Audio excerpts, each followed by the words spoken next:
हिंदू पौराणिक ग्रंथों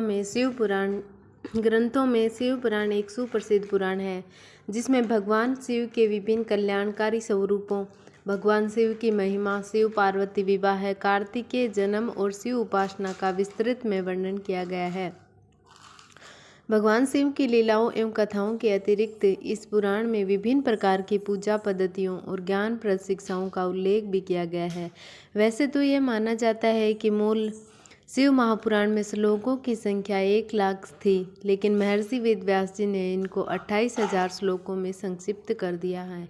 श्री शिव पुराण शिव महापुराण एक ऐसा पुराण ग्रंथ है हिंदू धर्म में जो कि 18 पुराणों में से सबसे अधिक बार पढ़ा जाने वाला ग्रंथ है। श्री शिव पुराण पढ़ने का जो फल बताया गया है वेदों में और इस पवित्र ग्रंथ महापुराण में, उसे जिव्या से बयान नहीं किया जा सकता। यह ग्रंथ हिंदू भगवान श्री सदाशिव के शिवजी महाराज और देवी माता पार्वती के आसपास केंद्रित है। इसका उपदेश समय भगवान श्री सदाशिव जी महाराज ने किया है।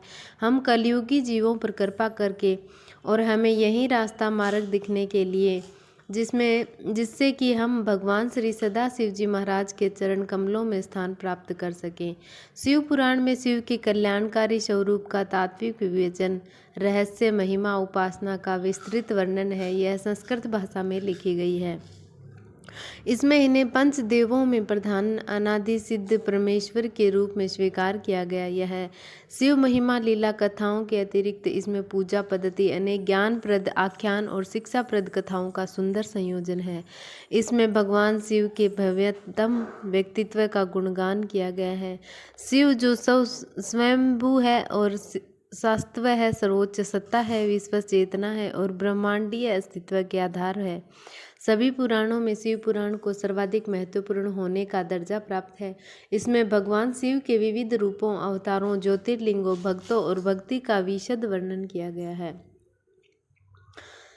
शिव पुराण का संबंध शैव मत से है। इस पुराण में प्रमुख रूप से शिव शक्ति और शिव महिमा का प्रचार प्रसार किया गया है। प्राय सभी पुराणों में शिव को त्याग, तपस्या, वात्सल्य तथा करुणा की मूर्ति बताया गया है। कहा गया है कि शिव सहज ही प्रसन्न हो जाने वाले एवं मनोवांछित फल देने वाले हैं, किंतु शिव पुराण में शिव के जीवन चरित्र पर प्रकाश डालते हुए उनके रहन सहन, विवाह और उनके पुत्रों की उत्पत्ति के विषय में विशेष रूप से बताया गया है। शिव पुराण एक प्रमुख तथा सुप्रसिद्ध पुराण है, जिसमें परमात्मा पर ब्रह्मा परमेश्वर के शिव कल्याणकारी स्वरूप का तात्विक विवेचन, रहस्य, महिमा एवं उपासना का सुविस्तृत वर्णन है। भगवान शिव मात्र पौराणिक देवता की नहीं अपितु वे पंच देवों में प्रधान है, अनादि सिद्ध परमेश्वर है एवं निगमागम आदि सभी शास्त्रों में महिमा मंडित महादेव है। वेदों ने इस परम तत्व को अव्यक्त, अजन्मा, सबका कारण, विश्व पंच का सृष्टा, पालक एवं सहायक कहकर उनका गुणगान किया है। श्रुतियों ने सदाशिव को स्वयंभू, शांत, परपंचातीत, परम तत्व, ईश्वरों के भी परम महेश्वर कहकर स्तुति की है। शिव का अर्थ है कि कल्याण स्वरूप और कल्याण प्रदाता है। पर ब्रह्मा के इस रूप कल्याण की उपासना उच्च कोटि के सिद्धों, आत्म कल्याणकामी साधकों एवं सर्वसाधारण अस्तित्व जनों सभी के लिए परम मंगलमय एवं परम कल्याणकारी, सर्वसिद्धदायक और सर्वश्रेय है। शास्त्रों में उल्लेख मिलता है कि देव, धनुज, ऋषि, महर्षि, योगेंद्र, मुनिंद्र, सिद्ध, गंधर्व ही नहीं अपितु ब्रह्मा विष्णु तक इन महादेव की उपासना करते हैं। इस पुराण के अनुसार यह पुराण परम उत्तम शास्त्र है। इसे इस भूतल पर भगवान शिव का वर्णमय स्वरूप समझना चाहिए और इस प्रकार से इसका सेवन करना चाहिए। इसका पठन और श्रावण सर्वसाधन रूप है। इससे शिव भक्ति पाकर श्रेष्ठतम स्थिति में पहुंचा हुआ मनुष्य शीघ्र ही शिव पद को प्राप्त कर लेता है। इसीलिए संपूर्ण यत्न करके मनुष्यों ने इस पुराण को पढ़ने की इच्छा की है अथवा इसके अध्ययन को अभीष्ट साधन माना है। इसी तरह इसका प्रेम पूर्वक श्रावण भी संपूर्ण मनोवांछित फलों के देने वाला है। भगवान शिव के इस पुराण को सुनने से मनुष्य सब पापों से मुक्त हो जाता है तथा इस जीवन में बड़े बड़े उत्कृष्ट भोगों का उपभोग करके अंत में शिवलोक को प्राप्त कर लेता है। यह शिवनाम पुराण नामक ग्रंथ 24,000 श्लोकों से युक्त है, 7 संहिताओं में से युक्त है। दिव्य शिव पुराण ब्रह्मा परमात्मा के समान विराजमान है और सबसे उत्कृष्ट गति प्रदान करने वाला है।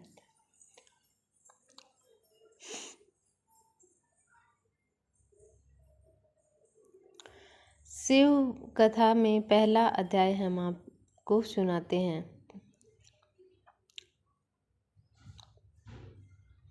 सूत जी द्वारा शिव पुराण की महिमा का वर्णन। श्री शौनक जी ने पूछा, महाज्ञानी सूत जी, आप संपूर्ण सिद्धांतों के ज्ञाता है, कृपया मुझे पुराणों के सार का वर्णन करें। ज्ञान और वैराग्य सहित भक्ति से प्राप्त विवेक की वृद्धि करें कैसे होती है तथा साधु पुरुष कैसे अपने काम को क्रोध आदि विकारों का निवारण करते हैं। इस कलयुग में सभी जीवन आसुरी स्वभाव के हो गए हैं, अतः कृपया करके मुझे ऐसा साधन बताएं जो कल्याणकारी एवं मंगलकारी हो तथा पवित्रता लिए हो। प्रभु, वह ऐसा साधन हो जिससे मनुष्य की शुद्धि हो जाए और उस निर्मल हृदय वाले पुरुष को सदैव ही शिव की प्राप्ति हो जाए।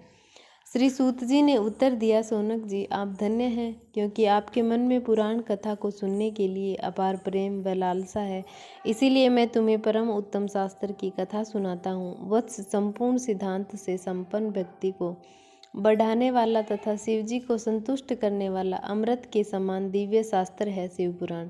इसका पूर्व काल में शिवजी ने ही प्रवचन किया था। गुरुदेव व्यास ने संत कुमार मुनि का उपदेश पाकर आदर पूर्वक इस पुराण की रचना की। यह पुराण कलयुग में मनुष्यों के हित का परम साधन है। शिव पुराण परम उत्तम शास्त्र है। इस पृथ्वी लोक से सभी मनुष्यों को भगवान शिव के विशाल स्वरूप को समझना चाहिए। इसे पढ़ना एवं सुनना सर्वसाधन है। यह मनोवांछित फल को देने वाला है। इससे मनुष्य निष्पाप हो जाता है तथा इस लोक से में सभी सुखों का उपभोग करके अंत में शिवलोक को प्राप्त हो जाता है। शिव पुराण में 24,000 श्लोक है, जिसमें 7 संहिताएं। शिव पुराण ब्रह्मा परमात्मा को समान गति प्रदान करने वाला है। मनुष्य को पूरी भक्ति एवं संयम पूर्वक इसे सुनना चाहिए। जो मनुष्य प्रेम पूर्वक नित्य इसको बाँचता है या इसका पाठ करता है, वह निसंदेह पूर्णात्मा है। भगवान शिव उस विद्वान पुरुष पर प्रसन्न होकर उसे अपना धाम प्रदान करते हैं। प्रतिदिन आदर पूर्वक शिव पुराण का पूजन करने वाले मनुष्य संसार में संपूर्ण भोगों को भोग कर भगवान शिव के पद को प्राप्त करते हैं। वे सदा सुखी रहते हैं। शिव पुराण में भगवान शिव का सर्वस्व है। इस लोक और परलोक में सुख की प्राप्ति के लिए आदर पूर्वक इसका सेवन करना चाहिए। यह निर्मल शिव पुराण धर्म, अर्थ, काम और मोक्ष रूप चारों पुरुषार्थों को देने वाला है। अतः सदा प्रेम पूर्वक इसे सुनना एवं पढ़ना चाहिए। दूसरा अध्याय शिव महापुराण माहात्म्य का। देवराज को शिवलोक की प्राप्ति, चंचूला का संसार से वैराग्य। श्री शौनक जी ने कहा, आप धन्य हैं सूत जी, आप परमार्थ तत्व के ज्ञाता हैं। आपने हम पर कृपा करके हमें यह अद्भुत और दिव्य कथाएं सुनाई हैं। भूतल पर इस कथा के समान कल्याण का और कोई साधन नहीं है। आपकी कृपा से यह बात हमने समझ ली है। सूत जी, इस कथा के साथ द्वारा कौन से पापी शुद्ध होते हैं, उन्हें कृपया पूर्वक बताकर इस जगत को कृतार्थ कीजिए। सूत जी बोले, मुने, जो मनुष्य पाप, दुराचार तथा काम, क्रोध, मद, लोभ में निरंतर डूबे रहते हैं, वे भी शिव पुराण पढ़ने अथवा सुनने से शुद्ध हो जाते हैं तथा उनके पापों का पूर्णतः नाश हो जाता है। इस विषय में मैं तुम्हें एक कथा सुनाता हूँ। देवराज ब्राह्मण की कथा। बहुत पहले की बात है कि रातों के नगर में देवराज नामक एक ब्राह्मण रहता था। वह ज्ञान में दुर्बल, गरीब, रस बेचने वाला तथा वैदिक धर्म से विमुख था। वह स्नान संध्या नहीं करता था तथा उसमें वैभव वृत्ति बढ़ती की जा रही थी। वह भक्तों को ठगता था। उसने अनेक मनुष्य को मारकर उन सब का धन हड़प लिया था। उस पापी ने थोड़ा सा भी धन धर्म के काम में नहीं लगाया था। वह वेश्यागामी तथा आचार भ्रष्ट था। एक दिन वह घूमता हुआ देवयोग से प्रतिष्ठानपुर झूसी प्रयाग जा चुका था। वहां उसने एक शिवालय देखा, जहां बहुत से साधु महात्मा एकत्र हुए देवराज वहीं ठहर गया। वहाँ रात में उसे ज्वर आ गया और उसे बड़ी पीड़ा होने लगी। वहीं पर एक ब्राह्मण देवता शिव पुराण की कथा सुना रहे थे। ज्वर में पड़ा देवराज भी ब्राह्मण के मुख से शिव कथा को निरंतर सुनता रहता था। एक मास बाद देवराज ज्वर से पीड़ित अवस्था में चल बसा। यमराज ने के दूत उसे बांधकर यमपुरी ले गए। तभी वहां शिवलोक से भगवान शिव के पार्षद गण आ गए। वे कर्पूर के समान उज्जवल थे। उनके हाथ में त्रिशूल, संपूर्ण शरीर पर भस्म और गले में रुद्राक्ष की माला उनके शरीर की शोभा बढ़ा रही थी। उन्होंने यमराज के दूतों को मार पीट कर देवराज को यमदूतों के चंगुल से छुड़ा लिया और वे उसे अपने अद्भुत विमान में बिठाकर जब कैलाश पर्वत पर ले जाने लगे तो यमपुरी में कोलाहल मच गया, जिसे सुनकर यमराज अपने भवन से बाहर आए। साक्षात रुद्रों के समान प्रतीत होने वाले इन दूतों का धर्मराज ने विधि पूर्वक पूजन कर ज्ञान दृष्टि में सारा मामला ज्ञान जान लिया। उन्होंने भय के कारण भगवान शिव के दूतों से कोई बात नहीं पूछी। तत्पश्चात शिवदूत देवराज को लेकर कैलाश चले गए और वहां पहुंचकर उन्होंने ब्राह्मण को करुणावतार भगवान शिव के हाथों में सौंप दिया। सौनक जी ने कहा, महाभाग सूत जी, आप सर्वज्ञ हैं। आपकी कृपा प्रसाद में से कृतार्थ हुआ है। इस इतिहास को सुनकर मेरा मन आनंदित हो गया है। अंततः भगवान शिव में प्रेम बढ़ाने वाली दूसरी कथा भी कहिए। शिव पुराण महात्म्य का 3रा अध्याय। बिंदुगु ब्राह्मण की कथा। श्री सूत जी बोले, सौनक सुनो, मैं तुम्हारे सामने एक अन्य गोपनीय कथा का वर्णन करूंगा, क्योंकि तुम शिव भक्तों में अग्रगण्य व वेदताओं में श्रेष्ठ हो। समुद्र के निकटवर्ती प्रदेश में वास्कल नामक गांव है, जहां वैदिक धर्म से विमुख महापापी मनुष्य रहते हैं। वे सब वहाँ की स्त्रियां भी बुरे स्वभाव की, स्वेच्छाचारिणी, पाप में डूबी, कुटिल सोच वाली और व्यभिचारिणी हैं। वे सभी सद्व्यवहार तथा सदाचार से सर्वथा शून्य है। वहाँ सिर्फ दुष्टों का निवास है। वास्कल नामक गांव में बिंदुक नाम का एक ब्राह्मण रहता था। वहाँ अधर्मी, दुरात्मा एवं महापापी था। उसकी स्त्री बहुत सुंदर थी। उसका नाम चंचुला था। वह सदा उत्तम धर्म का पालन करती थी, परंतु बिंदुक वेश्यागामी था। इस तरह कुकर्म करते हुए बहुत समय व्यतीत हो गया।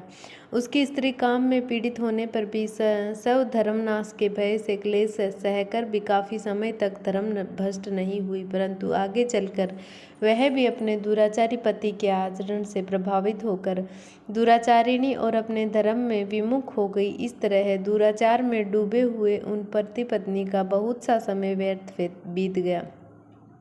वेश्यागामी दूषित बुद्धि वाला वह दुष्ट ब्राह्मण बिंदुक समय अनुसार मृत्यु को प्राप्त हो नरक में चला गया।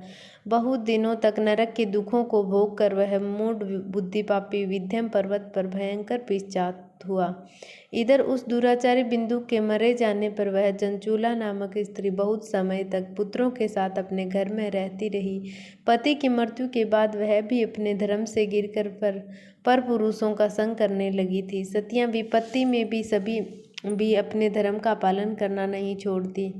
यही तो तप है। तप कठिन तो होता है, लेकिन इसका फल मीठा होता है। विषी इस सत्य को नहीं जानता, इसलिए वह विषयों के भी सफल का स्वाद लेते हुए भोग करता है। एक दिन देव योग से किसी पुण्य पर्व के आने पर वह अपने भाई बंधुओं के साथ गोकर्ण क्षेत्र में गई। उसने तीर्थ के जल में स्नान किया एवं बंधुजनों के साथ यत्र तत्र घूमने लगी। घूमते घूमते वह एक देव मंदिर में गई। वहां उसने एक ब्राह्मण के मुख से भगवान शिव की परम पवित्र एवं मंगलकारी कथा सुनी।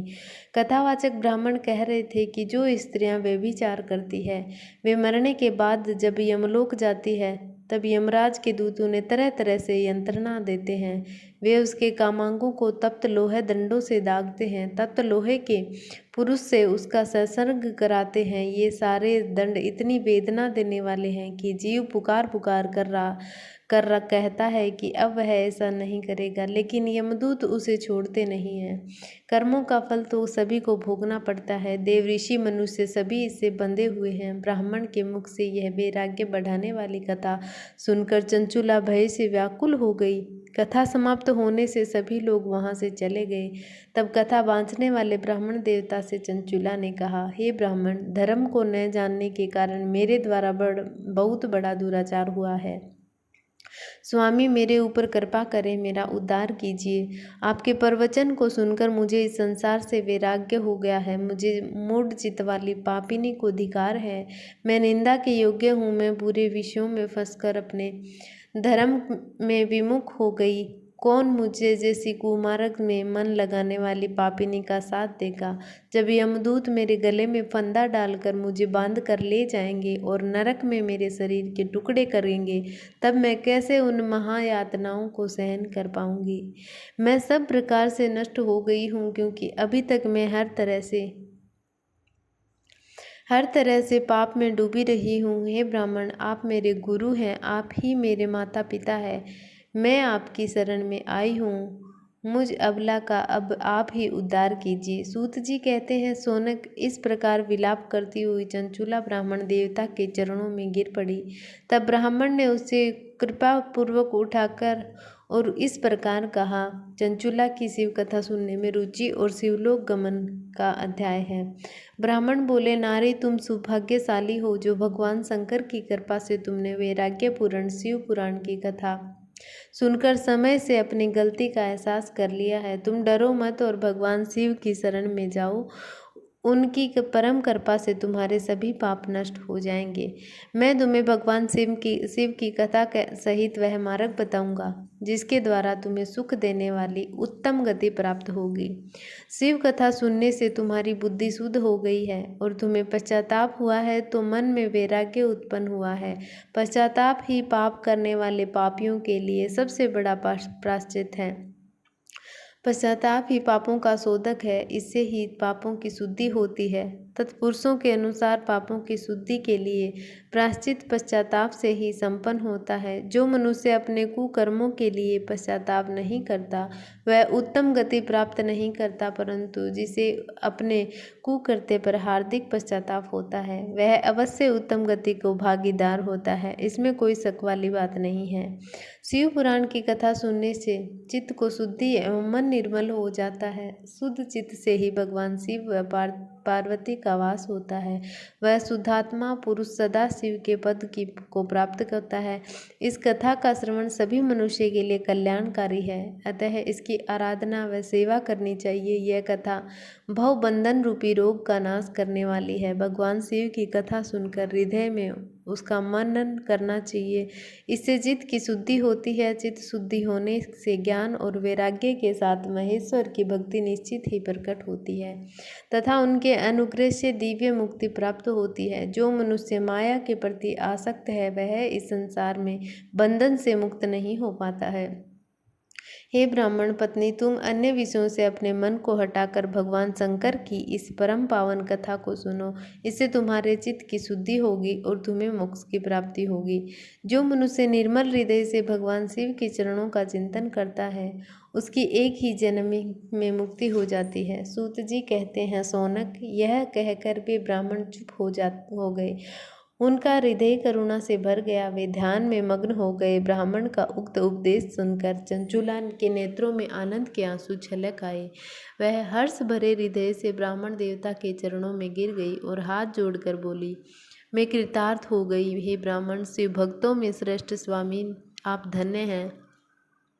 आप परमार्थदर्शी हैं और सदा परोपकार में लगे रहते हैं। साधु में नरक के समुद्र में गिर रही हूँ, कृपा कर मेरा उद्धार कीजिए। जिस पुराणिक व अमृत में के समान सुंदर शिव पुराण कथा की बात आपने की है उसे सुनकर ही मेरे मन में वैराग्य उत्पन्न हुआ है। उस अमृतमयी शिव पुराण कथा को सुनने के लिए मेरे मन में बड़ी श्रद्धा हो रही है। कृपया करके आप मुझे सुनाइए। सूत जी कहते हैं, शिव पुराण की कथा सुनने की इच्छा मन में लिए हुए चंचुला उन ब्राह्मण देवता की सेवा में वहीं रहने लगी। उस गोकर्ण नामक महाक्षेत्र में उन ब्राह्मण देवताओं के मुख से चंचूला शिव पुराण की भक्ति, ज्ञान और वैराग्य बढ़ाने वाली और मुक्ति देने वाली परम उत्तम कथा सुनकर कृतज्ञ हुई। उसका चित्त शुद्ध हो गया। वह अपने हृदय में शिव के सगुण का चिंतन करने लगी। वह सदैव शिव के सच्चिदानंदमय स्वरूप का स्मरण करती थी।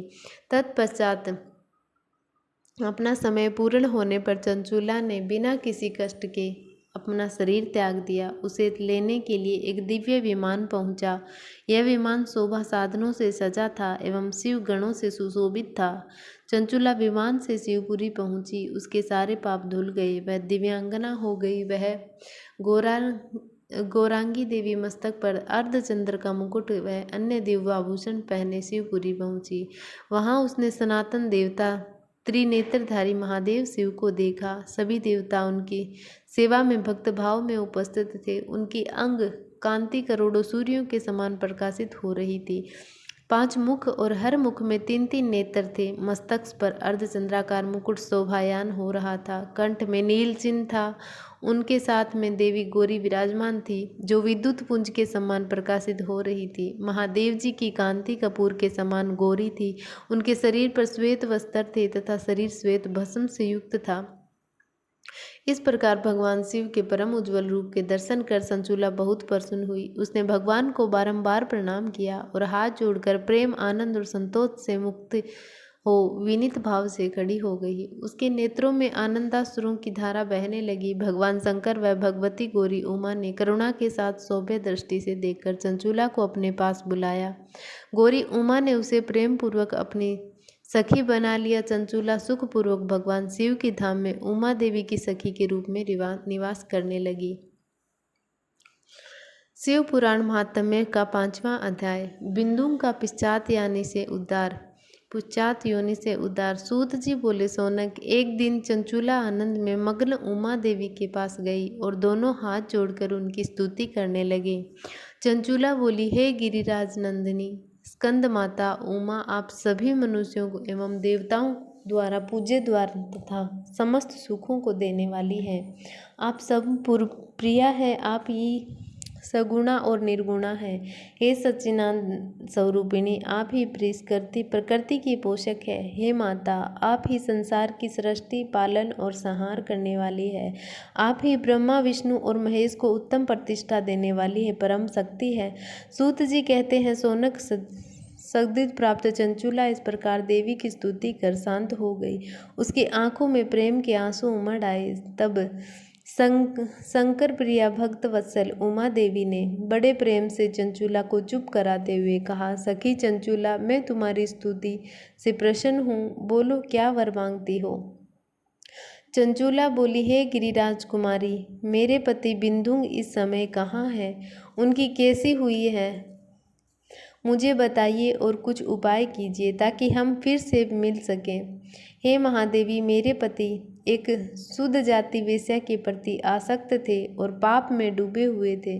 गिरिजा बोली, बेटी, तुम्हारा पति बिंदु बड़ा पापी था। उसका अंत बड़ा भयानक हुआ। वेश्या का उपभोग करने के कारण वह मूर्ख नरक में अनेक वर्षों तक अनेक प्रकार के दुख भोग कर अब शेष पाप को भोगने के लिए विंध्य पर्वत पर पिशाच की योनि में रह रहा है।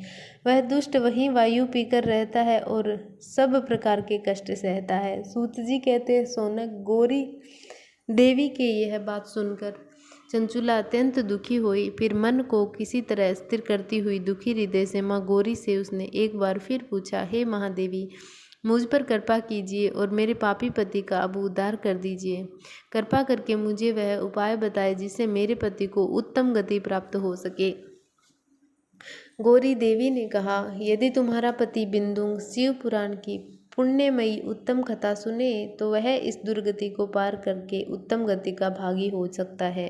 अमृत के समान मधुर गौरी देवी का यह वचन सुनकर चंचूला ने दोनों हाथ जोड़कर मस्तक झुकाकर उन्हें बारंबार प्रणाम किया तथा प्रार्थना की कि मेरे पति को शिव पुराण सुनाने की व्यवस्था कीजिए। ब्राह्मण पत्नी चंचूला के बार बार प्रार्थना करने पर शिव प्रिया गौरी देवी ने भगवान शिव की महिमा का गान करने वाले गंधर्वराज तुम्बरु को बुलाकर कहा, तुम्बरु, तुम्हारी भगवान शिव में प्रीति है। तुम मेरे मन की सभी बातें जानकर मेरे कार्य को सिद्ध करते हो।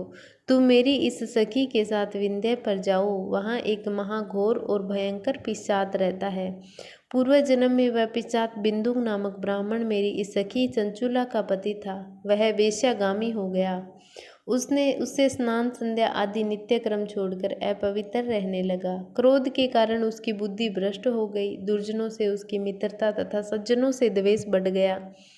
वह अस्त्र शस्त्र में हिंसा करता, लोगों को सताता और उनके घरों में आग लगा देता। चांडालों से दोस्ती करता, वह रोज वेश्या के पास जाता था।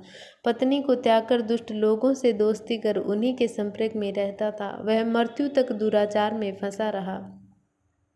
मृत्यु के बाद उसे पापियों के भोग स्थान यमपुर ले जाया गया। वहां घोर नरकों को सहकर इस समय वह विंध्य पर्वत पर पिशाच बनकर रह रहा है और पापों का फल भोग रहा है। तुम उसके सामने परम पुण्यमयी पापों का नाश करने वाली शिव पुराण की दिव्य कथा का प्रवचन करो। इस कथा को सुनने से उसका हृदय सभी पापों से मुक्त होकर शुद्ध हो जाएगा और वह प्रेत योनि से मुक्त हो जाएगा। दुर्गति मुक्त होने पर उस बिंदु नामक पिशाच को विमान पर बिठाकर तुम भगवान शिव के पास ले आना।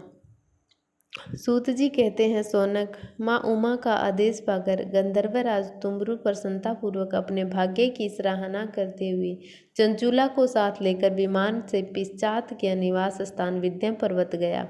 वहां पहुंचकर उसने उस विकराल आकृति वाले पिशाच को देखा। उसका शरीर विशाल था, उसकी ठोड़ी बड़ी थी। वह कभी हंसता, कभी रोता और कभी उछलता था। महाबली तुमरू ने विदुग नामक पिशाच को पासों से बांध लिया। उसके पश्चात तुमरू ने शिव पुराण की कथा बांचने के लिए स्थान तलाश कर मंडप की रचना की। शीघ्र ही इस बात का पता लोगों को चल गया कि एक पिशाच के उद्धार हेतु देवी पार्वती की आज्ञा से तुमरू शिव पुराण की अमृत कथा सुनाने विंध्य पर्वत पर आया है। उस कथा को सुनने के लोभ से बहुत से देव ऋषि वहां पहुंच गए। सभी को आदरपूर्वक स्थान दिया गया। पिशाच बिंदु को पासों से बांधकर आसन पर बिठाया गया और तब तुमरो ने परम उत्तम शिव पुराण की अमृत कथा का ज्ञान शुरू किया। उसने पहली विद्येश्वर संहिता को लेकर 7वीं वायु संहिता तक शिव पुराण की कथा का स्पष्ट वर्णन किया। सातों संहिताओं सहित शिव पुराण को सुनकर सभी श्रोता कृतार्थ हो गए। परम पुण्यमय शिव पुराण को सुनकर पिशाच सभी पापों से मुक्त हो गए और उसने पिशाच शरीर का त्याग कर दिया। शीघ्र ही उसका रूप दिव्य हो गया। उसका शरीर गौर वर्ण का हो गया। शरीर पर श्वेत वस्त्र एवं पुरुषों के आभूषण आ गए। इस प्रकार दिव्य देहधारी होकर बिंदुक अपनी पत्नी चंचुला के साथ स्वयं भी भगवान शिव का गुणगान करने लगा। उसे इस दिव्य रूप में देखकर सभी को बहुत आश्चर्य हुआ। उसका मन परम आनंद से परिपूर्ण हो गया।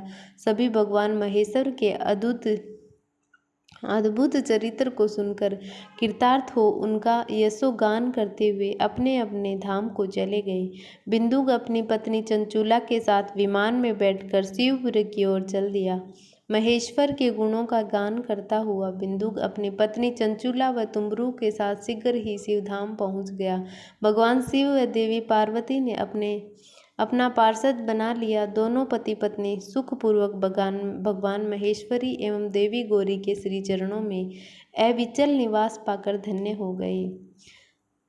6वां अध्याय शिव पुराण के श्रवण की विधि कैसे सुनाई गई। सौनक जी कहते हैं, महाप्राज्ञ सूत जी, आप धन्य एवं शिव भक्तों से श्रेष्ठ है। हम पर कृपा करें, हम कल्याणमयी शिव पुराण के श्रवण की विधि बताइए जिससे सभी श्रोताओं को संपूर्ण उत्तम फल की प्राप्ति हो। सूत जी ने कहा, मुने सौनक, तुम्हें संपूर्ण फल की प्राप्ति के लिए मैं शिव पुराण की विधि सविस्तार बताता हूँ। सर्वप्रथम किसी ज्योतिषी को बुलाकर दान से संतुष्ट कर उसे कथा का शुभ मुहूर्त निकलवाना चाहिए और उसकी सूचना का संदेश सभी लोगों तक पहुंचाना चाहिए कि हमारे यहाँ शिव पुराण की कथा होने वाली है। हमें कल्याण की इच्छा रखने वालों को इसे सुनने अवश्य पधारना चाहिए। देश देश में जो भी भगवान शिव के भक्त हो तथा शिव कथा के कीर्तन और श्रवण के उत्सुक हो, उन सभी को आदरपूर्वक बुलाना चाहिए और उनका आदर सत्कार करना चाहिए। शिव पुराण सुनने के लिए मंदिर, तीर्थ, वन, प्रातः अथवा घर में ही उत्तम स्थान का निर्माण करना चाहिए। केले के खंभों से सुशोभित कथा मंडप तैयार कराएं। उसे सब और फल पुष्प सुंदर चंदोवे से अलंकृत करना चाहिए।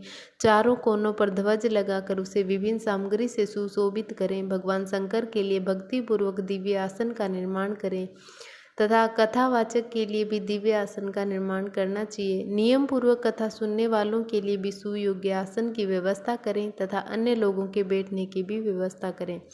कथा बाँचने वाले विद्वान के प्रति कभी बुरी भावना न रखें। संसार में जन्म तथा गुणों के कारण बहुत से गुरु होते हैं, परंतु उन सब में पुराणों का ज्ञाता ही परम गुरु माना जाता है। पुराण वेता पवित्र, शांत, साधु, ईर्ष्या व विजय प्राप्त करने वाला और दयालु होना चाहिए। ऐसे गुणी मनुष्य को इस पुण्यमयी कथा को बाँचना चाहिए। सूर्योदय से 3:30 पहर तक इसे बाँचने का उपयुक्त समय है। मध्यकाल में 2 घड़ी तक कथा बंद रखनी चाहिए ताकि लोग मल मूत्र का त्याग कर सके।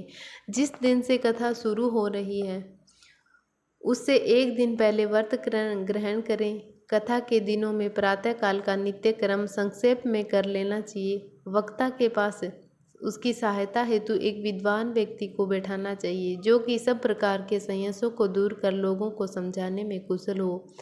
कथा में आने वाले विघ्नों को दूर करने के लिए सर्वप्रथम गणेश जी का पूजन करना चाहिए। भगवान शिव व शिव पुराण की भक्ति भाव से पूजा करें। तत्पश्चात श्रोता तन मन से शुद्ध होकर आदर पूर्वक शिव पुराण की कथा सुने। जो वक्ता और श्रोता अनेक प्रकार के कर्मों से भटक रहे हो, काम आदि 6 विकारों से युक्त हो, वे पुण्य के भागी नहीं हो सकते।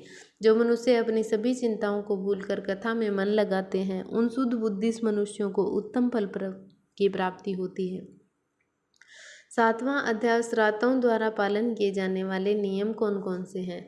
सूत जी बोले, सोनक, शिव पुराण सुनने का व्रत लेने वाले पुरुषों के लिए जो नियम उन्हें भक्ति पूर्वक सुनो। शिव पुराण की पुण्यमयी कथा नियम पूर्वक सुनने से बिना किसी विघ्न बाधा के उत्तम फल की प्राप्ति होती है। दीक्षा रहित मनुष्य को कथा सुनने का अधिकार नहीं है, अतः पहले वक्ता से दीक्षा ग्रहण करनी चाहिए। नियम पूर्वक कथा सुनने वाले मनुष्य को ब्रह्मचर्य का अच्छी तरह से पालन करना चाहिए।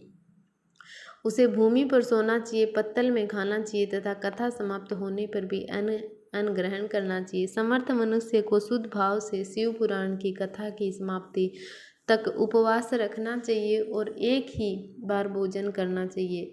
गरिष्ठ अन्न, दाल, जला अन्न, सेम, मसूर तथा बासी अन्न नहीं खाना चाहिए। जिसमें कथा का व्रत ले रखा हो उसे प्याज, लहसुन, हींग, गाजर, मादक वस्तु तथा आमिष कही जाने वाली वस्तुओं को त्याग देना चाहिए।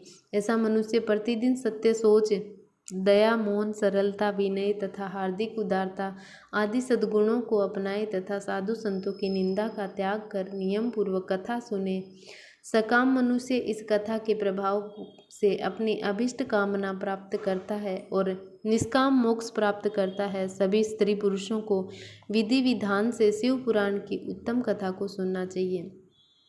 महर से शिव पुराण की समाप्ति पर श्रोताओं को भक्ति पूर्वक भगवान शिव की पूजा की तरह पुराण पुस्तक की पूजा भी करनी चाहिए तथा इसके पश्चात विधि पूर्वक वक्ता का भी पूजन करना चाहिए। पुस्तक को रखने के लिए नया और सुंदर बस्ता बनाएं। पुस्तक व वक्ता की पूजा के उपरांत वक्ता की सहायता हेतु बुलाए गए पंडित का भी सत्कार करना चाहिए। कथा में पधारे अन्य ब्राह्मणों को भी अन्न धन का दान दें। गीत, वाद्य और नृत्य से उत्सव को महान बनाएं। विरक्त मनुष्य को कथा समाप्ति पर गीता का पाठ करना चाहिए तथा ग्रस्त को श्रवण कर्म की शांति हेतु होम करना चाहिए। होम रुद्र संहिता के श्लोकों द्वारा अथवा गायत्री मंत्र के द्वारा करें। यदि हवन करने में असमर्थता हो तो भक्तिपूर्वक शिव सहनाम का पाठ करें। कथा श्रवण संबंधी व्रत की पूर्णता के लिए शहद से बनी खीर का भोजन 11 ब्राह्मणों को कराकर उन्हें दक्षिणा दे। समृद्ध मनुष्य 3 तोले सोने का एक सुंदर सिंहासन बनाए और उसके ऊपर लिखी अथवा लिखाई हुई शिव पुराण की लिखी पोथी विधि पूर्वक स्थापित करें तथा पूजा करके दक्षिणा चढ़ाएं। फिर आचार्य का वस्त्र, आभूषण एवं गंध से पूजन करके दक्षिणा सहित वह पुस्तक उन्हें भेंट कर दें। शौनक इस पुराण के दान से प्रभाव से भगवान शिव का अनुग्रह पाकर मनुष्य भव बंधन से मुक्त हो जाता है। शिव पुराण को विधि पूर्वक संपन्न करने पर यह संपूर्ण फल देता है तथा भोग और मोक्ष प्रदान करता है। मुने, शिव पुराण का सारा महात्म्य जो संपूर्ण फल देने वाला है मैंने तुम्हें सुना दिया है। अब आप और क्या सुनना चाहते हो श्रीमान? शिव पुराण सभी पुराणों के माथे का तिलक है, जो मनुष्य सदा भगवान शिव का ध्यान करते हैं, जिनकी वाणी शिव के गुणों की स्तुति करती है और जिनके दोनों का उनकी कथा सुनते हैं, उनका जीवन सफल हो जाता है, वे संसार सागर से पार हो जाते हैं। ऐसे लोग इहलोक और परलोक में सदा सुखी रहते हैं। भगवान शिव के सच्चिदानंद में स्वरूप का स्पर्श पाकर ही समस्त प्रकार के कष्टों का निवारण हो जाता है। उनकी महिमा जगत के बाहर और भीतर दोनों जगह विद्यमान है। अत्यंत आनंद स्वरूप शिव की मैं शरण लेता हूँ।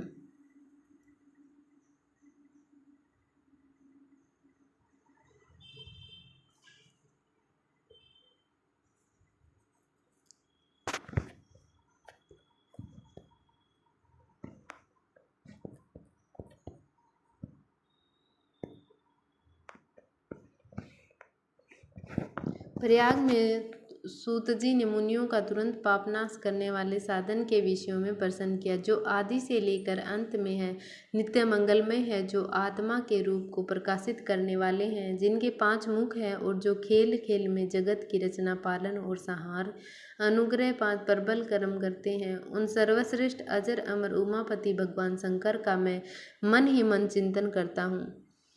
व्यास जी कहते हैं, धर्म का महान क्षेत्र जहाँ गंगा यमुना का संगम है, उस पुण्यमय प्रयाग को ब्रह्मलोक का मार्ग है। वहाँ एक बार महातेजस्वी महाभाग्य महात्मा मुनियों के विशाल यज्ञ का आयोजन किया गया। उस ज्ञान यज्ञ का समाचार सुनकर पौराणिक शिरोमणि व्यास जी के शिष्य सूत जी वहाँ मुनियों के दर्शन के लिए आए। सूत जी का सभी मुनियों के विधिवत स्वागत व सत्कार किया तथा उनकी स्तुति करते हुए हाथ जोड़कर उनसे कहा, हे सर्वज्ञ विद्वान रोमहर्षण जी, आप बड़े भाग्यशाली हैं। आपने स्वयं व्यास जी के मुख से पुराण विद्या प्राप्त की है। आप आश्चर्य रूप कथाओं का भंडार है। आप भूत भविष्य और वर्तमान के ज्ञाता है। हमारा सौभाग्य है कि आपके दर्शन हुए। आपका यहाँ आना निर्थक नहीं हो सकता। आप कल्याणकारी है। उत्तम बुद्धि वाले सूत जी, यदि आपका अनुग्रह हो तो गोपनीय होने पर भी आप शुभ तत्व का वर्णन करें, जिससे हमारी तृप्ति नहीं होती और उससे सुनने की हमारी इच्छा ऐसे ही रहती है। कृपया कर उस विषय का वर्णन करें। घोर कलयुग आने पर मनुष्य पूर्ण कर्म से दूर होकर दुराचार में फंस जाएंगे, दूसरों की बुराई करेंगे, पराई स्त्रियों के प्रति आसक्त होंगे, हिंसा करेंगे, मूर्ख, नास्तिक और पशु बुद्धि के हो जाएंगे। सूत जी, कलयुग में वेद प्रतिपादित वर्ण आश्रम व्यवस्था नष्ट हो जाएगी। प्रत्येक वर्ण और आश्रम में रहने वाले अपने अपने धर्मों के आचरण का परित्याग कर विपरीत आचरण करने में सुख प्राप्त करेंगे। इस सामाजिक वर्ण संकरता से लोगों का पतन होगा, परिवार टूट जाएगा, समाज बिखर जाएगा, प्राकृतिक आपदाओं से जगह जगह लोगों की मृत्यु होगी, धन का क्षय होगा, स्वार्थ और लोभ की प्रवृत्ति बढ़ जाएगी, ब्राह्मण लोभी हो जाएंगे और वेद बेचकर धन प्राप्त करेंगे, मद से मोहित होकर दूसरों को ठगेंगे, पूजा पाठ नहीं करेंगे और ब्रह्म ज्ञान से शून्य होंगे, क्षत्रिय अपने धर्म को त्याग कर कुसंगी, पापी और व्यभिचारी हो जाएंगे, शौर्य से रहित हो वे शूद्रों जैसा व्यवहार करेंगे और काम के अधीन हो जाएंगे। वैसे धर्म से विमुख हो संस्कार भ्रष्ट होकर कुमार्गी, धनोपार्जन परायण होकर नाप तोल में ध्यान लगाएंगे। शूद्र अपना धर्म कर्म छोड़कर अच्छी वेशभूषा से सुशोषित होकर व्यर्थ घूमेंगे। वे कुटिल और ईर्ष्यालु होकर अपने धर्म में प्रतिकूल हो जाएंगे, कुकर्मी और वाद विवाद करने वाले होंगे। वे स्वयं को कुलीन मानकर सभी धर्मों और वर्णों में विवाह करेंगे। स्त्रियां सदाचार से विमुख हो जाएंगी, वे अपने पति का अपमान करेंगी और सास ससुर से लड़ेंगी। मलिन भोजन करेगी, उसका शील स्वभाव बहुत बुरा होगा।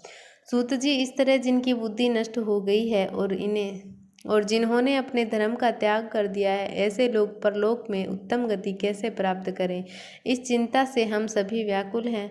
परोपकार के समान कोई धर्म नहीं है। इस धर्म का पालन करने वाला दूसरा को सुखी करता हुआ स्वयं भी प्रसन्नता अनुभव करता है।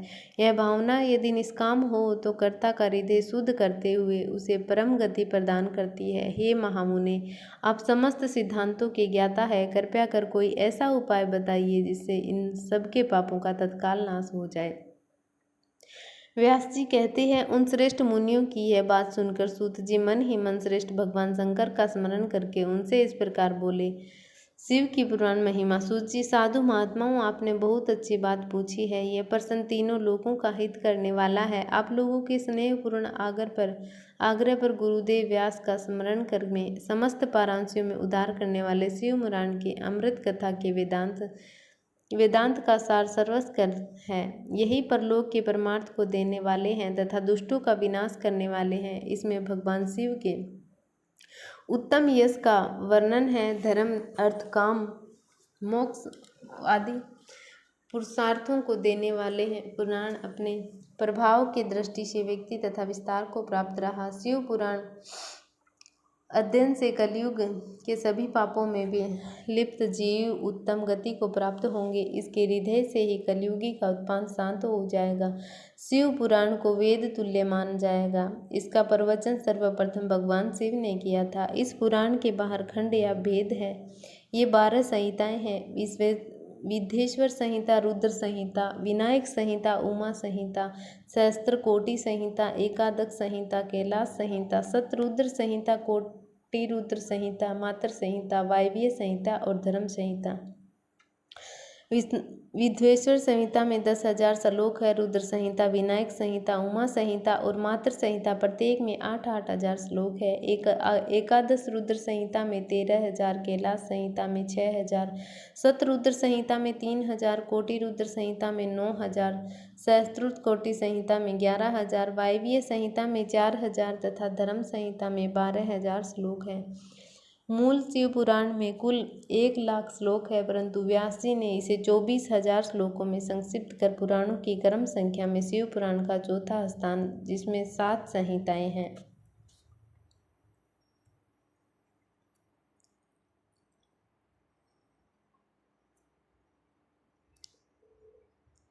नंदिकेश्वर बोले, महादेव जी,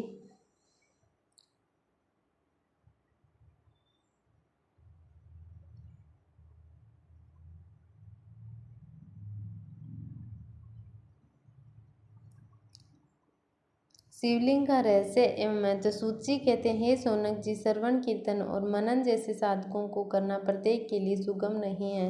इसके लिए योग्य गुरु और आचार्य चाहिए। गुरुमुखी से सुनी गई वाणी की शंकाओं को दग्ध करती है। गुरुमुख से सुने हुए शिव तत्व द्वारा शिव के स्वरूप के दर्शन और गुणागान में रसानुभूति होती है। तभी व्यक्ति कीर्तन कर पाता है। ऐसा पाना संभव न हो। मोक्षार्थी को पाने चाहिए कि वह भगवान शंकर के लिए एक मूर्ति की स्थापना करके रोज उनकी पूजा करेंगे। इससे अपना वह इस संसार सागर से पार हो सकता है। संसार सागर में पार होने के लिए इस तरह की पूजा आसानी से भक्तिपूर्वक की जा सकती है।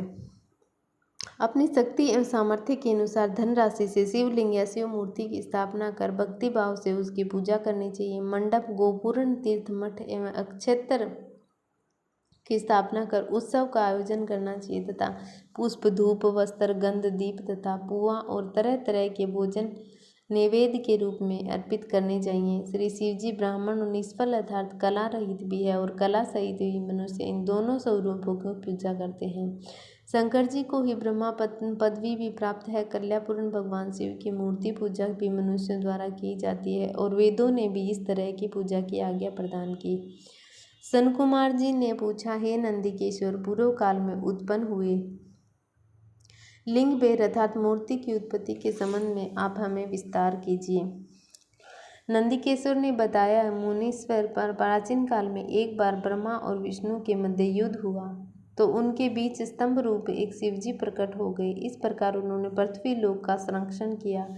उसी दिन से महादेव जी का लिंग के साथ मूर्ति पूजन की जगत में प्रचलित हो गया।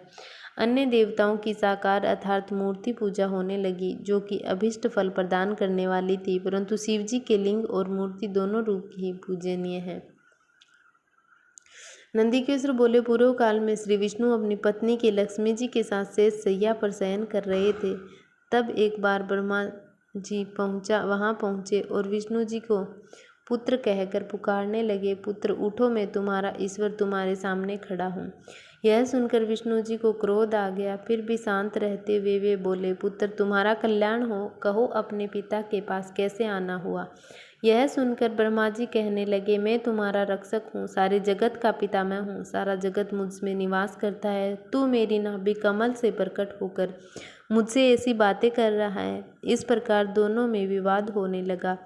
तब वे दोनों अपने को प्रभु कहते कहते एक दूसरे का वध करने को तैयार हो गए। हंस और गरुड़ पर बैठे दोनों परस्पर युद्ध करने लगे। ब्रह्मा जी के वक्ष स्थल में विष्णु जी ने अनेकों अस्त्रों का प्रहार करने उन्हें व्याकुल कर दिया। इसे कुपित होकर ब्रह्मा जी ने भी पलटकर भयानक प्रहार किया। उनके पारस्परिक आघातों से देवताओं में हलचल मच गई। वे घबराए और त्रिशूलाधारी भगवान शिव के पास गए और उन्हें सारी व्यथा सुनाई। भगवान शिव ने अपनी सभा में उमा देवी सहित सिंहासन पर विराजमान थे और मंद मंद मुस्कुरा रहे थे। महादेव जी वे बोले, पुत्रों, मैं जानता हूँ कि तुम ब्रह्मा और विष्णु के परस्पर युद्ध से दुखी हो। तुम डरो मत, मैं अपने गणों के साथ तुम्हारे साथ चलता हूँ। तब भगवान शिव अपनी नंदी पर आरूढ़ हो देवताओं सहित युद्ध स्थल की ओर चल दिए। वहाँ छिपकर वे ब्राह्मण विष्णु के युद्ध को देखने लगे। उन्हें जब यह ज्ञात हुआ कि वे दोनों एक दूसरे को मारने की इच्छा से माहेश्वरी और पाशुपति अस्त्रों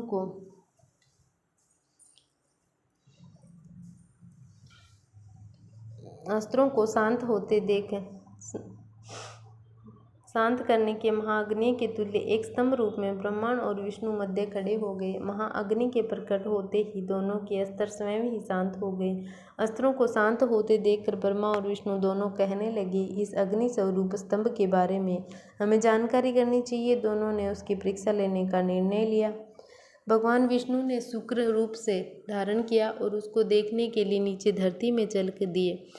ब्रह्मा जी हंस का रूप धारण करके ऊपर की ओर चल दिए। पाताल में बहुत नीचे जाने पर विष्णु जी को स्तंभ का अंत नहीं मिला, अतः वे वापस चले आए। ब्रह्मा जी ने आकाश में जाकर केतकी का फूल देखा। वे उस फूल को लेकर विष्णु जी के पास गए। विष्णु ने उनके चरण पकड़ लिए। ब्रह्मा जी के छल को देखकर भगवान शिव प्रकट हुए।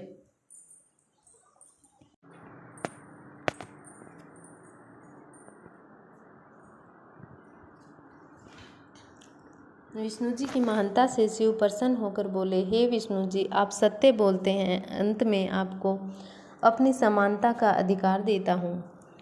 नंदीकेश्वर बोले, महादेव जी ब्रह्मा जी के छल पर अत्यंत क्रोधित हुए। उन्होंने अपने त्रिनेत्र तीसरी आंख से भैरव को प्रकट किया और उन्हें आज्ञा दी कि वह तलवार से ब्रह्मा जी को दंड दे।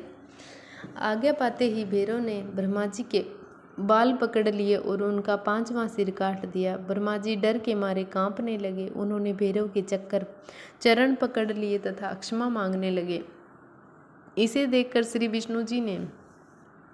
विष्णु ने भगवान की शिव की प्रार्थना की, आपकी कृपा से ही ब्रह्मा जी को 5वां सिर मिला था, अतः आप इन्हें क्षमा कर दें। तब शिव जी की आज्ञा पाकर ब्रह्मा को भैरव ने छोड़ दिया। शिव जी ने कहा, तुमने प्रतिष्ठा और ईश्वरत्व को दिखाने के लिए छल किया है, इसलिए मैं तुम्हें श्राप देता हूँ कि तुम सत्कार, स्थान व उत्सव से विहीन रहोगे। ब्रह्मा जी को अपनी गलती का पछतावा हो चुका था। उन्होंने भगवान शिव के चरण पकड़कर क्षमा मांगी और निवेदन किया कि मैं उनका 5वां सिर पुनः प्रदान करें। महादेव जी ने कहा, जगत की स्थिति को बिगड़ने से बचाने के लिए पापी को दंड अवश्य देना चाहिए, ताकि लोक मर्यादा बनी रहे। मैं तुम्हें वरदान देता हूँ कि तुम गणों के आचार्य कहलाओगे और तुम्हारे बिना यज्ञ पूर्ण न होंगे। फिर उन्होंने केतकी के पुष्प से कहा, अरे दुष्ट केतकी पुष्प, अब मेरी पूजा के अयोग्य रहोगे। तब केतकी पुष्प बहुत दुखी हुआ और उनके चरणों में गिरकर माफी मांगने लगा। तब महादेव जी ने कहा, मेरा वचन तो झूठा नहीं हो सकता, इसलिए तू मेरे भक्तों के योग्य होगा। इस प्रकार तेरा जन्म सफल हो जाएगा।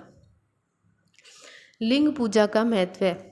नंदिकेश्वर कहते हैं, ब्रह्मा और विष्णु भगवान शिव को प्रणाम कर चुपचाप उनके दाएं बाएं भाग में खड़े हो गए। उन्होंने पूजनीय महादेव जी को श्रेष्ठ आसन पर बैठाकर पवित्र वस्तुओं से उनका पूजन किया। दीर्घकाल तक स्थिर रहने वाली वस्तुओं को पुष्प वस्तु तथा अल्पकाल तक टिकने वाली वस्तुओं को प्राकृत वस्तु कहते हैं। हार, नुपुर, कियूर, किरीट, मणिमय कुंडल, यज्ञोपवीत, उत्तरीय वस्त्र, पुष्पमाला, रेशमी वस्त्र, हार, मुद्रिका, पुष्प, तांबूल, कपूर, चंदन एवं अगरू का अनुलेप, धूप दीप, श्वेत छत्र, व्यंजन, ध्वजा, चंवर तथा उनके दिव्य उपहारों द्वारा उनके वैभव वाणी और वन की पहुंच से परे था, जो केवल परमात्मा के योग्य थे। उन्होंने ब्रह्मा और विष्णु ने अपने स्वामी महेश्वर का पूजन किया।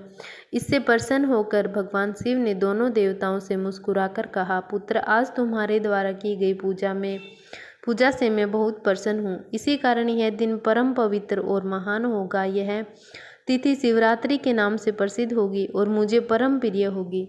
इस दिन जो मनुष्य मेरे लिंग अर्थात निराकार रूप की, यह मेरी मूर्ति अर्थात साकार रूप की दिन रात निराकार रहकर अपनी शक्ति के अनुसार निश्चल भाव से यथोचित पूजा करेगा, वह मेरा परम प्रिय भक्त होगा। पूरे वर्ष भर निरंतर मेरी पूजा करने पर जो फल मिलता है, वह फल शिवरात्रि को मेरा पूजन करके मनुष्य तत्काल प्राप्त कर लेता है। जैसे पूर्ण चंद्रमा का उदय समुद्र की वृद्धि का अवसर है, उसी प्रकार शिवरात्रि की तिथि मेरे धर्म की वृद्धि का समय है। इस तिथि को मेरी स्थापना का मंगलमय उत्सव होना चाहिए। मैं मार्गशीर्ष मास में आर्द्रा नक्षत्र से युक्त पूर्णमासी या प्रतिपदा को ज्योतिर्मय स्तंभ के रूप में प्रकट हुआ था। इस दिन जो भी मनुष्य पार्वती सहित मेरा दर्शन करता है अथवा मेरी मूर्ति या लिंग की झांकी निकालता है, वह मेरे लिए कार्तिकेय से भी अधिक प्रिय है। इस शुभ दिन में मेरे दर्शन मात्र से पूरा फल प्राप्त होता है। यदि दर्शन के साथ मेरा पूजन भी किया जाए तो इतना अधिक फल प्राप्त होता है कि वाणी द्वारा उसका वर्णन नहीं किया जा सकता। लिंग रूप में प्रकट होकर मैं बहुत बड़ा हो गया था, अतः लिंग के कारण यह भूतल लिंग स्थान के नाम से प्रसिद्ध हुआ। जगत के लोग इसका दर्शन और पूजन कर सके, इसके लिए यह अनादि और अनंत ज्योति स्तंभ अथवा ज्योतिर्मय लिंग अत्यंत छोटा हो जाएगा। यह लिंग सब प्रकार के भोग सुलभ कराने वाला तथा भोग और मोक्ष का एकमात्र साधन है। इसका दर्शन, स्पर्श और ध्यान प्राणियों को जन्म और मृत्यु के कष्ट से छुटकारा पाने वाला है। शिवलिंग के यहाँ प्रकट होने के कारण यह स्थान अरुणाचल नाम से प्रसिद्ध होगा तथा यहाँ बड़े बड़े तीर्थ प्रकट होंगे। इस स्थान पर रहने या मरने से जीवों को मोक्ष प्राप्त होगा। मेरे दो रूप हैं, साकार और निराकार। पहले मैं स्तंभ रूप में प्रकट हुआ, फिर अपने साक्षात रूप में ब्रह्मा भाव मेरा निराकार रूप है तथा महेश्वर भाव मेरा साक्षात रूप है। ये दोनों ही मेरे सिद्ध रूप हैं। मैं ही परब्रह्मा परमात्मा हूँ। जीवों पर अनुग्रह करना मेरा कार्य है। मैं जगत की वृद्धि करने वाला होने के कारण ब्रह्मा कहलाता हूँ। सर्वत्र स्त्री होने के कारण मैं ही सबकी आत्मा हूँ। सर्ग से लेकर अनुग्रह तक जो जगत संबंधी पांच करते हैं, वे सदा ही मेरे हैं। जगदीश्वर ब्रह्मा रूपता का बोध कराने मेरा सकल रूप में मेरे ईश्वरत्व का और निष्कल रूप मेरे ब्रह्मा रूप स्वरूप को बोध कराता है। मेरा लिंग मेरा स्वरूप है और मेरे सामीप्य की प्राप्ति कराने वाला, मेरे लिंग की स्थापना करने वाले मेरे उपासक को मेरी समानता की प्राप्ति हो जाती है तथा मेरे साथ एकत्व का अनुभव करता हुआ संसार सागर मेरे मुक्त हो जाता है। वह जीते जी परमानंद की अनुभूति करता हुआ शरीर का त्याग कर शिवलोक को प्राप्त होता है, अर्थात मेरे ही स्वरूप हो जाता है। मूर्ति की स्थापना लिंग की उपेक्षा गौण है। यह उन भक्तों के लिए है जो शिव तत्व के अनुशील में सक्षम नहीं है। ब्रह्मा और विष्णु ने पूछा, प्रभु, सृष्टि आदि 5 कृत्यों के लक्षण क्या है, यह हम दोनों को बताइए। भगवान शिव बोले, मेरे कर्तव्यों को समझना अत्यंत गहन है, तथापि मैं कृपा पूर्वक तुम्हें बता रहा हूँ। सृष्टि, पालन, संहार, तिरोभाव और अनुग्रह मेरे जगत संबंधी 5 कार्य है जो नित्य सिद्ध है। संसार की रचना का आरंभ सृष्टि कहलाता है। मुझसे पालित होकर सृष्टि का सुस्त रहना उसका पालन है, उसका विनाश ही संहार है। प्राणों के उत्कर्षण को तिरोभाव कहते हैं। इन सब से छुटकारा मिल जाना ही मेरा अनुग्रह यथार्थ मोक्ष है। ये मेरे 5 कर्तव्य हैं। सृष्टि आदि 4 कर्तव्य संसार का विस्तार करने वाले हैं।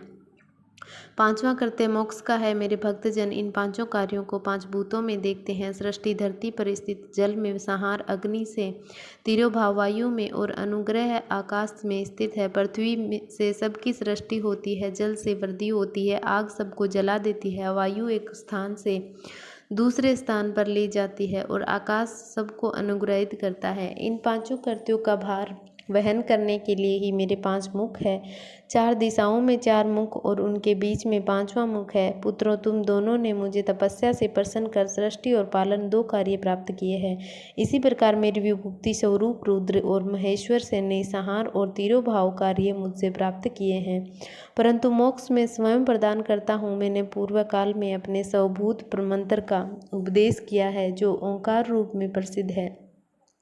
यह मंगलकारी मंत्र है। सर्वप्रथम मेरे मुख से ओंकार ओम प्रकट हुआ, जो मेरे स्वरूप का बोध कराता है।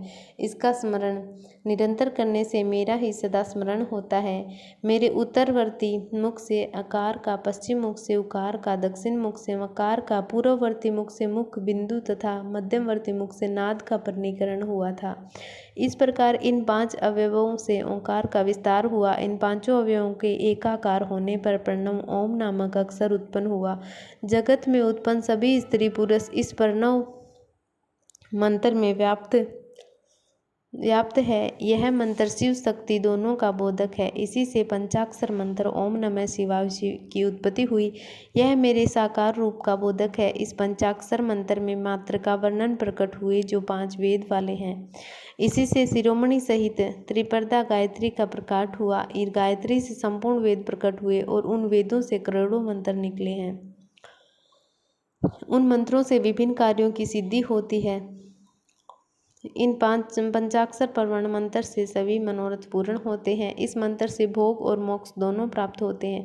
नंदीकेश्वर कहते हैं, जगदम्बा माँ उमा गौरी पार्वती के साथ बैठे महादेव ने उत्तरवर्ती मुख बैठे ब्रह्मा और विष्णु को पर्दा करने वाले वस्त्र से आच्छादित कर उनके मस्तक पर अपना हाथ रखकर धीरे धीरे उच्चारण कर उन्हें उत्तम मंत्र का उपदेश दिया। 3 बार मंत्र का उच्चारण करके भगवान शिव ने उन्हें शिष्यों के रूप में दीक्षा दी। गुरु दक्षिणा के रूप में दोनों ने अपने आप को समर्पित करते हुए दोनों हाथ जोड़कर उनके समीप खड़े हो गए। जगत गुरु भगवान शिव की इस प्रकार स्तुति करने लगे। ब्रह्मा विष्णु बोले, प्रभु आपके साकार और निराकार 2 रूप है। आप तेज से प्रकाशित हैं, आप सबके स्वामी हैं, आप सर्वात्मा को नमस्कार है, आप प्रणव मंत्र के बताने वाले हैं तथा आप ही प्रणव लिंग वाले हैं। सृष्टि, पालक, संहार, तिरोभाव और अनुग्रह आदि आपके ही कार्य हैं। आपके 5 मुख हैं, आप ही परमेश्वर है, आप सबकी आत्मा हैं, ब्रह्मा है। आपके गुण और शक्तियाँ अनंत हैं। हम आपको नमस्कार करते हैं। इन पंक्तियों से स्तुति करते हुए गुरु महेश को प्रसन्न कर ब्रह्मा और विष्णु ने उनके चरणों में प्रणाम किया। महेश्वर बोले, आद्रा नक्षत्र में चतुर्दशी को यदि इसे प्रणव मंत्र का जप किया जाए तो यह अक्षय फल देने वाला है। सूर्य की संक्रांति में महा आद्र नक्षत्र में एक बार किया प्रणव जप करोड़ों गुना जप का फल देता है। मृगशिरा नक्षत्र का अंतिम भाग तथा पुनर्वसु का शुरू का भाग पूजा, ओम और तप तर्पण के लिए सदा आर्द्रता के समान ही है। मेरे लिंग का दर्शन प्रातः काल अर्थात मध्यान्ह में पूर्व काल में करना चाहिए। मेरे दर्शन पूजन के लिए चतुर्दशी तिथि उत्तम है। पूजा करने वालों के लिए मेरी मूर्ति और लिंग दोनों समान है। फिर भी मूर्ति की अपेक्षा लिंग का स्थान ऊंचा है, इसलिए मनुष्य को शिवलिंग का ही पूजन करना चाहिए। लिंग का ओम मंत्र से और मूर्ति का पंचाक्षर मंत्र से पूजन करना चाहिए। शिवलिंग की समय स्थापना करके या दूसरे की स्थापना करवाकर उत्तम द्रव्यों से पूजा करने से मेरा पद सुलभ होता है। इस प्रकार दोनों शिष्यों को उपदेश देकर भगवान शिव अंतर ध्यान हो गए। अगले अध्याय सुनने के लिए मेरे चैनल को सब्सक्राइब करें और फॉलो करें और अगला अध्याय देखें।